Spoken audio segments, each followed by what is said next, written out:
ವೀಕ್ಷಕರೇ, ನಮ್ಮ KA Kannada news 24/7ನ ಉಪಶಾಖೆಯನ್ನು ಹುಂಡೈ ಶೋರೂಮ್ ಹಿಂಭಾಗ, ಸಜ್ಜಾಪುರ ಮುಖ್ಯ ರಸ್ತೆ, ಆನೇಕಲ್ ತಾಲೂಕು, ಬೆಂಗಳೂರಿನಲ್ಲಿ ಉದ್ಘಾಟನಾ ಸಮಾರಂಭವು ಅದ್ದೂರಿಯಾಗಿ ನೆರವೇರಿತು.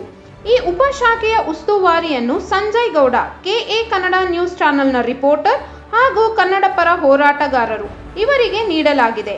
ಈ ಅದ್ಭುತ ಸಮಾರಂಭಕ್ಕೆ ಕೆಎ ಕನ್ನಡ ನ್ಯೂಸ್ 24/7ನ ಸಂಸ್ಥಾಪಕ ರಾಜ್ಯಾಧ್ಯಕ್ಷರೂ ಆದಂಥ ಆರ್ ರಾಜ್ಕುಮಾರ್ ಅವರು ರಿಬ್ಬನ್ ಕಟ್ ಮಾಡುವುದರ ಮೂಲಕ ಅಧಿಕೃತ ಚಾಲನೆ ನೀಡಿದರು. ಈ ಕಾರ್ಯಕ್ರಮಕ್ಕೆ ವಾಲಿ ಮಂಜಣ್ಣ, ನ್ಯಾಷನಲ್ ಶೂಟರ್, ಚಲನಚಿತ್ರ ನಟರು ಹಾಗೂ ಕರವೇ ಗಜಸೇನೆ ರಾಜ್ಯ ಯುವ ಘಟಕ ಅಧ್ಯಕ್ಷರು, ಪೊಲೀಸ್ ಮೀಡಿಯಾ ಅಂತ ರಾಜ್ಕುಮಾರ್ ಸರ್ ಈ ಒಂದು ಫಂಕ್ಷನ್ಗೆ ಮತ್ತು ನಮ್ಮ ಕರ್ನಾಟಕ ರಾಜ್ಯ ಅಧ್ಯಕ್ಷರು, ಗಜಸೇನೆ ಅಧ್ಯಕ್ಷರು ತಾಯಿನಾಡು ರಾಘವೇಂದ್ರ ಸರ್ ಅಂತ ನಮ್ಮ ಅಧ್ಯಕ್ಷರು, ಮತ್ತು ನಾನು ಯುವ ಘಟಕ ಅಧ್ಯಕ್ಷನು. ಇವತ್ತೇನು ಹೇಳಕ್ಕೆ ಇಷ್ಟಪಡ್ತೀನಿ ಅಂದರೆ, ನೋಡಿ, ನಾನು ಹ್ಯಾಟ್ಸ್ ಆಫ್ ಹೇಳಕ್ಕೆ ಇಷ್ಟಪಡ್ತೀನಿ ಡಿಪಾರ್ಟ್ಮೆಂಟ್ಗೆ, ಪೊಲೀಸ್ ಡಿಪಾರ್ಟ್ಮೆಂಟ್ಗೆ. ಇವತ್ತು ಎಲ್ಲೋ ಒಂದು ಜಾಗದಾಗ ಒಂದು ಭ್ರಷ್ಟಾಚಾರ ಆದಾಗ ಶೂಟ್ ಔಟ್ ಮಾಡಿದ್ರು. ಆಮೇಲೆ ತುಂಬ ಜಾಗದಾಗ ಕಳ್ತನಗಳು ಅವು ಇವು ತುಂಬ ನಡೀತಾ ಇರೋದ್ರಿಂದ ಎಲ್ಲರನ್ನೂ ಹಿಡಿದು ಸೆರೆ ಹಿಡಿದು ಅವ್ರಿಗೆಲ್ಲ ಕಾಲುಗಳಿಗೆಲ್ಲ ಶೂಟ್ ಮಾಡ್ತಾ ಇದ್ದಾರೆ. ಈ ಥರ ನಾನು ಹೇಳೋದಕ್ಕೆ ಹೇಳಿದ್ರೆ, ಇದೇ ಥರನೇ ನೀವು ಇನ್ನೂ ಒಂದು ನಮ್ಮ ಜನಗಳಿಗೆ ಇನ್ನೂ ಒಂದು ಧೈರ್ಯ ಕೊಡಬೇಕು. ನೀವೆಲ್ಲ ಇನ್ನೂ ಸ್ಫೂರ್ತಿಯಾಗಿರಬೇಕು. ಎಲ್ಲ ಡಿಪಾರ್ಟ್ಮೆಂಟ್ ಯಾರು ಇದೆಲ್ಲ ಕೆಲಸ ಮಾಡಿದ್ರು, ನಾನು ಮೊನ್ನೆ ಒಂದು ಯಾವುದೋ ಒಂದು ಹೆಣ್ಮಗುಗೆ ಏನೋ ಅತ್ಯಾಚಾರ ಮಾಡಿದಕ್ಕೋಸ್ಕರ ಅವ್ರನ್ನ ಶೂಟ್ ಮಾಡಾಕಿದ್ರು. ಅವ್ರಿಗೆ ಇಲ್ಲಿಂದ ನಾನು ಹ್ಯಾಟ್ಸ್ ಆಫ್ ಹೇಳಕ್ಕೆ ಇಷ್ಟಪಡ್ತೀನಿ. ಯಾಕಂದರೆ ಮೀಡಿಯಾದವರು ಮತ್ತು ಪೊಲೀಸವರು ಎಲ್ಲ ಇರೋದ್ರಿಂದನೇ ಇವತ್ತು ಒಂದು ಅನ್ಯಾಯ ನಾನು ತಡೆಯೋಕ್ಕಾಗ್ತಾ ಇರೋದು. ಅವರೆಲ್ಲ ಅಂದರೆ ಯಾವುದೇ ಕಾರಣಕ್ಕೂ ತಡೆಯೋಕ್ಕಾಗಲ್ಲ. ದೇವರುಗಳಿದ್ದಂಗೆ ಇವತ್ತು ಅವರು. ಆ ದೇವರುಗಳು ಯಾವತ್ತೂ ನಮ್ಮ ಜೊತೆ ಸದಾ ನಮಗೆ ನೆರಳಾಗಿ ಕಾಪಾಡಿ ಅಂತ ಕೇಳ್ಕೊಳ್ಳೋಕೆ ಇಷ್ಟಪಡ್ತೀನಿ.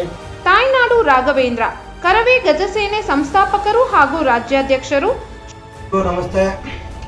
ಇವತ್ತೇನು ನಮ್ಮ ಕನ್ನಡದ ಇನ್ನೊಂದು ಒಂದು ಚಾನಲ್ಲು, ಇವತ್ತು ನಮ್ಮ ಹಲವಾರು ಚಾನಲ್ಗಳಿದೆ, ಆದರೆ ಇವತ್ತು ಸರ್ಜಾಪುರ ಒಂದು ತಾಲೂಕಲ್ಲಿ ಕೆ ಕನ್ನಡ ಅಂತ ಕನ್ನಡಕ್ಕೆ ಆದ್ಯತೆ ಕೊಟ್ಟಿದ್ದಾರೆ ಇವತ್ತೆಲ್ಲರೂ. ನಾವೆಲ್ಲ ಕನ್ನಡಾಭಿಮಾನಿಗಳು, ಕರವೇ ಗಜಸೇನೆಯಿಂದ ನಾವು ಮತ್ತು ನಮ್ಮ ಯುವ ಘಟಕ ಅಧ್ಯಕ್ಷರು, ಬೆಂಗಳೂರು ನಗರ ಘಟಕ ಅಧ್ಯಕ್ಷರು ಎಲ್ಲ ಸಹೋದರರು ಸೇರಿ ಇವತ್ತೊಂದು ಭುವನೇಶ್ವರಿಗೆ ಪುಷ್ಪಾರ್ಚನೆ ಮಾಡಿ ಕೆ ಕನ್ನಡ ನ್ಯೂಸ್ ಅನ್ನೋದನ್ನು ಉದ್ಘಾಟನೆ ಮಾಡಿದ್ದೇವೆ. ಎಲ್ಲ ನಮ್ಮ 6.5 ಕೋಟಿ ಜನತೆ ಈ ಒಂದು ಮಾಧ್ಯಮವನ್ನು ನೋಡಬೇಕು. ಇವರು ಏನೆಲ್ಲ ಇಲ್ಲಿ ಭಾಗದಲ್ಲಿ ಭ್ರಷ್ಟಾಚಾರ ಮಾಡುತ್ತಾರೆ, ಅಧಿಕಾರಿಗಳಿರ್ಬೋದು, ಬೇರೆ ಬೇರೆಯ ಭೂಗಳ್ಳರಿರ್ಬೋದು, ಈ ರೀತಿಯ ಅವರ ವಿರುದ್ಧ ಹೋರಾಟವನ್ನು ಕೈಗೊಳ್ಳುತ್ತೇವೆ.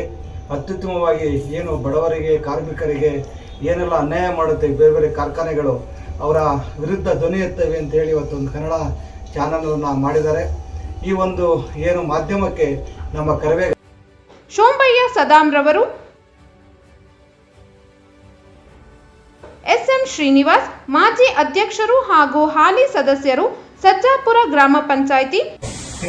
ಕನ್ನಡ ನ್ಯೂಸ್ ಚಾನೆಲ್ ಅನ್ನು ಇಂದಿನ ನಮ್ಮ ಗ್ರಾಮ ಪಂಚಾಯತಿ ಸದಸ್ಯರಾದಂಥ ಮಂಜುನಾಥ್ ಅವರು ಹಾಗೂ ಗ್ರಾಮ ಪಂಚಾಯತಿ ಮತ್ತೊಬ್ಬ ಸದಸ್ಯರಾದಂಥ ಮಂಜುನಾಥ್ನವರು ಹಾಗೂ ಗ್ರಾಮ ಪಂಚಾಯತಿ ಕನ್ನಡ ಸಚಿವರಾದ ಮುಂದಾದಿನವರು ಮತ್ತು ಸಂಜಯ್ ಗೌಡರು, ದಿನ ಹೆಮ್ಮೆ ವಿಚಾರ. ದಿನ ಒಂದು ಚಾನಲ್, ಒಂದು ನ್ಯೂಸ್ ಚಾನಲ್ ಒಂದು ಸರ್ಜಾಪುರದಲ್ಲಿ ಆಗ್ತದೆ ಅಂದರೆ ಇನ್ನೂ ಒಂದು ಎಲ್ರಿಗೂ ಅನುಕೂಲ ಆಗ್ತದೆ. ಏನೇ ಒಂದು ನ್ಯೂಸ್ ಮಾಡಬೇಕಂದ್ರೂ ಈ ದಿನ ಹತ್ತಿರದಲ್ಲಿ ಇರ್ತದೆ. ಈ ಇಷ್ಟು ದಿವಸ ಆನೆಕೊಂಡು ಆಗಲಿ ಹೋಗ್ಬೋದಾಗಿತ್ತು. ಈ ದಿನ ಹತ್ತಿರ ಇರೋದ್ರಿಂದ ಎಲ್ಲ ಸಾರ್ವಜನಿಕರಿಗೂ ಅನುಕೂಲ ಆಗ್ತದೆ. ಹಾಗೆ ಈ ಚಾನಲ್ನಿಂದ ಮಂಜುನಾಥ್ ಸರ್ಜಾ, ಸಜ್ಜಾಪುರ ಗ್ರಾಮ ಪಂಚಾಯಿತಿ ಸದಸ್ಯರು ಮುಖ್ಯ ಅತಿಥಿಗಳಾಗಿ ಭಾಗವಹಿಸಿದರು. ನಮಗೆ ಎಲ್ಲರೂ ಹೆಮ್ಮೆಯ ವಿಷಯ. ಅವರು ಮುಂದಿನ ದಿನಗಳಲ್ಲಿ ಒಳ್ಳೆಯ ಕಾರ್ಯಗಳನ್ನು ಮಾಡ್ತಾ, ಒಳ್ಳೆಯ ಸುದ್ದಿಗಳನ್ನು ಕೊಡ್ತಾ, ಒಳ್ಳೆಯ ಮೆಸೇಜ್, ಸಾರ್ವಜನಿಕರಿಗೆ ಒಳ್ಳೆಯ ಮೆಸೇಜನ್ನು ಅವರು ಈ ಸುದ್ದಿ ಮುಖಾಂತರ ಅವರು ನೀಡ್ತಾ, ಮುಂದಿನ ದಿನಗಳಲ್ಲಿ ಅವರು ಉನ್ನತ ಮಟ್ಟಕ್ಕೆ ಏನು ಪಬ್ಲಿಕ್ ಚಾನಲ್ ಆಗಿರ್ಬೋದು, ಪಬ್ಲಿಕ್ ಟಿವಿಗಳು, ಪಬ್ಲಿಕ್ ಟಿವಿ, ಬಿ ಟಿವಿ ಮತ್ತು ಉದಯ ಟಿವಿ, ಈ ಥರ ಚಾನಲ್ಗಳನ್ನ ಅವರು 24/7 ಈ ನ್ಯಾಷನಲ್ ಚಾನಲ್ ಇದ್ದಾವೆ, ಆ ಮಟ್ಟಕ್ಕೆ ಅವರು ಬೆಳೀಲಿ ಅಂತ ಈ ಸಂದರ್ಭದಲ್ಲಿ ನಾವು ಹೇಳಕ್ಕೆ ಇಷ್ಟಪಡ್ತೇವೆ. BMR ಅವರು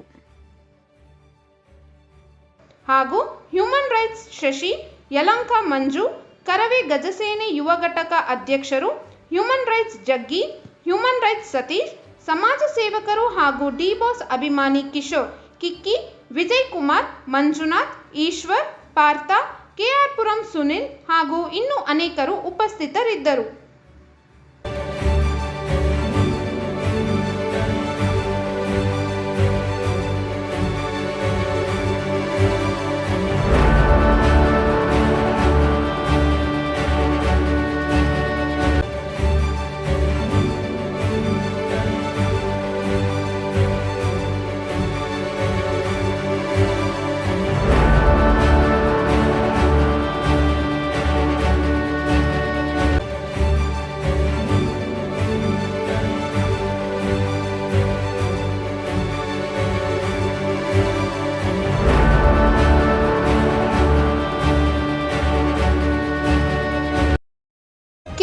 ಕನ್ನಡ ನ್ಯೂಸ್, ನಮ್ಮ ಕನ್ನಡಿಗರ ಧ್ವನಿ.